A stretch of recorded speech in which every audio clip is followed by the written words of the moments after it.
TEEB is an international project whose main purpose is to address the invisibility of nature in economic terms. We are here to show that if countries and companies and people recognize the value that nature delivers to them every day and respond to it, I believe we have a way of saving it. Because right now the problem is we work with a broken economic compass.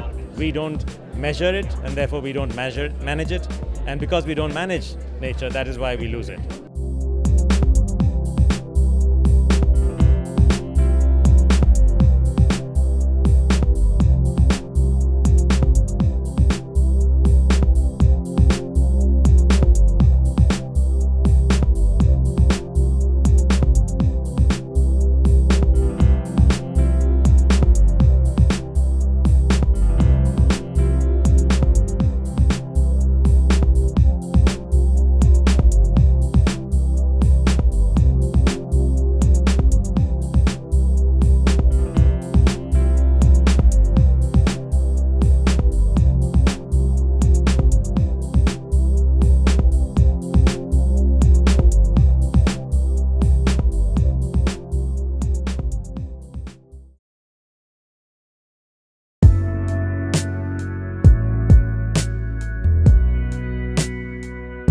We talk at the level of what is lost by losing the biodiversity, the water, the pollination, the forests, the tourism, the fish. And then we look at the values associated with that loss. So if we lose the fish because a fish stock has collapsed, how much is it worth? How many jobs has it lost? Who has been influenced? And then after that we say, okay, we now all see the importance of action. What can we do about it? So there's two levels of doing things about it. One is we need to measure the issues better. We need to have an understanding of the biodiversity loss. We also need to include the losses into national accounts by government, so the government decision makers can see what the impact is and what they have to do. And part of a key way forward is looking at national accounts, natural capital accounts for a country. A second area of action is to look at policy instruments. One area is to reward benefits. So if someone, a forest community, is actually managing their forest well, and this is leading to less erosion, this is leading to less siltation of the rivers, this is leading to better water quality and provision, then they should get paid for it, because the town next to it or the city next to it will benefit from that.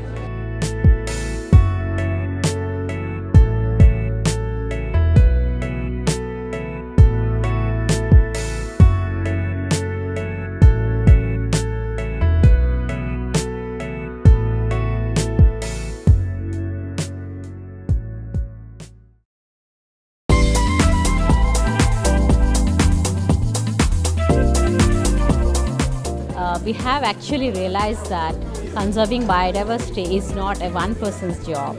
It has to be done at the national level, at the international level, at the local level, regional level, at the businesses and citizens. All of us are responsible. So I'm coordinating jointly with Heidi Wittmer from UFSAT, this particular T for local and regional policy.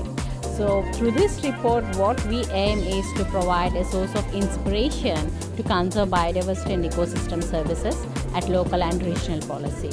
Most of the times when we talk about biodiversity, we think that it is a luxury. But what we are trying to tell is that it is not a luxury.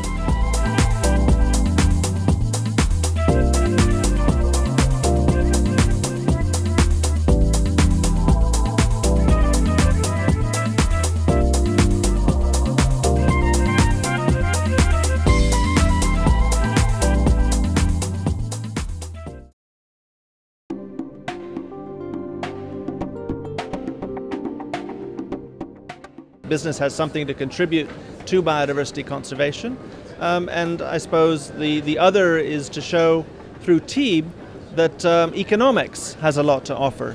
Economic valuation can help policymakers have a better understanding of what's at risk from biodiversity loss, and also economics can help us find cost-effective solutions, new ways of conserving biodiversity, of managing natural resources that are cost-effective, that also deliver income to rural communities, that can increase exports, increase tax revenues, increase employment.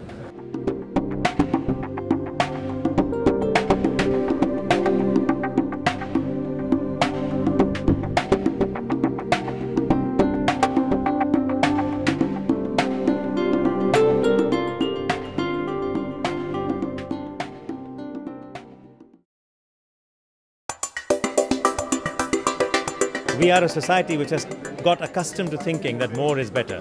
We always place man-made capital at a pedestal above natural capital, and we somehow always believe that it is better to be able to consume, rather than consume well, but to consume more. We realize that public goods matter as much as private goods. After all, the nature of public goods is that they come to us free. They come, in many cases, from nature, in fact. So we have to look at these aspects and realize that the real economy is not just that which is traded in markets, but also that which nature produces. And you can't have real growth if what is being produced by nature is becoming smaller and you're keeping on increasing what you produce by hand. That is not real growth. Real growth means the two together should grow, which means that our energy use should be more intelligent, which means that our materials use should be less, which means our waste management should be better, which means our use of what is produced by nature should be sustainable. In other words, produce what it makes on an ongoing basis and not consume capital. Countries have to inject natural capital into their national accounts. Companies have to recognize the risks and the opportunities that lie in nature.